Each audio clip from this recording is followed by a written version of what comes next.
Ramoji film సిటీలో పనిచేస్తున్న security guard అదే రోజు అతను రాత్రి డ్యూటీ. ఆ రోజు అతను ఆత్మహత్య ఎందుకు చేసుకున్నాడో తెలుసా?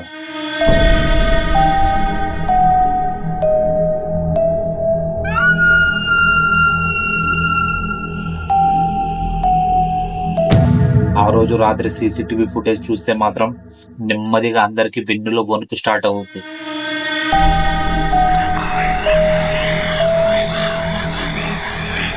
రామోజీ ఫిలిం సిటీ హైదరాబాద్ లో 1991 లో మొదలైన పెద్ద స్టూడియో. సినిమా షూటింగ్లు, టూరిజం, హోటల్స్ అన్ని ఇక్కడే. కానీ కొందరికి ఈ ప్రదేశం ఆహ్లాదకరంగా కాకుండా భయానకంగా మారుతుందంటారు. ఒకప్పుడు ఈ ప్రదేశం పాత యుద్ధం జరిగిన భూభాగం అని అంటారు. ఆ యుద్ధంలో చనిపోయిన వాళ్ళ ఆత్మలు ఇంకా ఇక్కడే తిరుగుతున్నాయని అందరూ అంటుంటారు.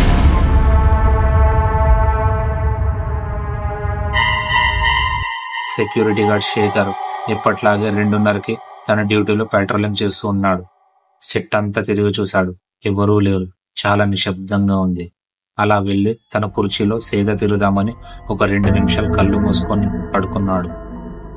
అదే టైంలో అంత నిశ్శబ్దకరమైన సెట్లో టప్ టప్ అని సౌండ్ వినిపిస్తుంది. ఏమైంది అని ఉలిక్కిపడి లేచాడు. ఎవరూ లేరు. సర్లే భ్రమ అయి ఉంటుందేమో అనుకొని మళ్ళీ ముందుకు సాగాడు. కొద్ది సమయం తర్వాత మళ్ళీ టప్ టప్ అని శబ్దం వినిపించింది. ఏమైందో అనుకొని వెనక్కి తిరిగి చూసేసరికి ఎవరో పడగెడుతున్నట్టు అనిపించింది శేఖర్కి. సెట్ నుంచి ఎవరైనా ఏదైనా దొంగలించి వెళ్తున్నారేమో అనుకొని తన వెనుకనే శేఖర్ కూడా పరిగెత్తాడు. శేఖర్ టార్చ్ వేసి చూడగానే ఆ అమ్మాయి కంటి నిండా రక్తం, ముఖమంతా రక్తంతో ఏడుస్తూ అరుస్తూ కనిపించింది. శేఖర్ కి ఏం చేయాలో అర్థం కాని సిచ్యువేషన్ లో ఉండిపోయాడు. భయంతో అక్కడి నుంచి పరుగులు తీశాడు. కొద్ది దూరం పరిగెత్తగానే శేఖర్ చెవిలో ఎవరో గట్టిగా వెంట వస్తావా అనే శబ్దం వినిపించింది. శేఖర్ అక్కడే సడన్ గా ఆగిపోయాడు.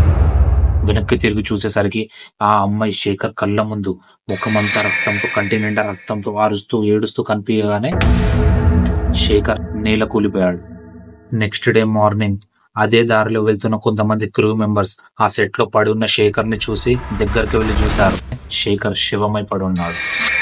అసలు ఏమైంది అని సీసీటీవీ ఫుటేజ్ ఓపెన్ చేసి చూసేసరికి ఆ ఫుటేజ్ లో శేఖర్ కళ్ళ ముందు ఒక అమ్మాయి కంట్లో నుండి రక్తం కారుతూ ముఖమంతా రక్కేసుకొని కళ్ళ ముందే తను కూడా ఊరేసుకొని చనిపోయింది.